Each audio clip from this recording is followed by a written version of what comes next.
Socialism and communism are not forms of fascism. This is impossible. Communism and socialism are left-wing ideologies, while fascism is a right-wing ideology.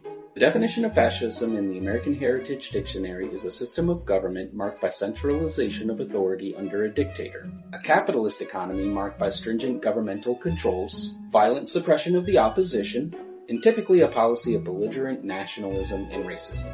Yale professor and author of How Fascism Works, Jason Stanley, describes fascism as really more of a methodology or technique of obtaining power.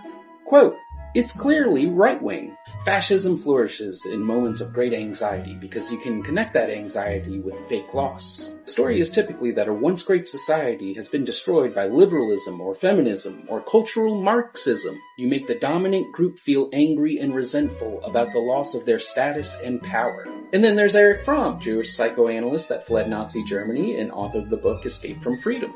The representatives of big industry expected Nazism would shift the emotional resentment that threatened them into other channels, and at the same time harness the nation into the service of their own economic interests.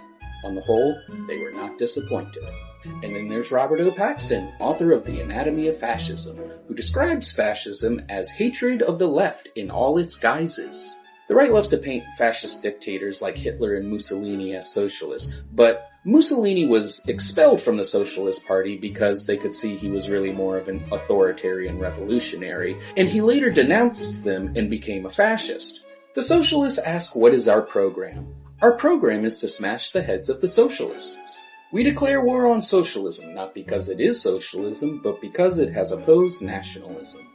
And here's a rally of Nazis under a banner for some reason that calls for the unaliving of Marxists. The problem is that people conflate authoritarianism with fascism. Fascism cannot be synonymous with socialism or communism. Fascism is a right-wing response to progressivism.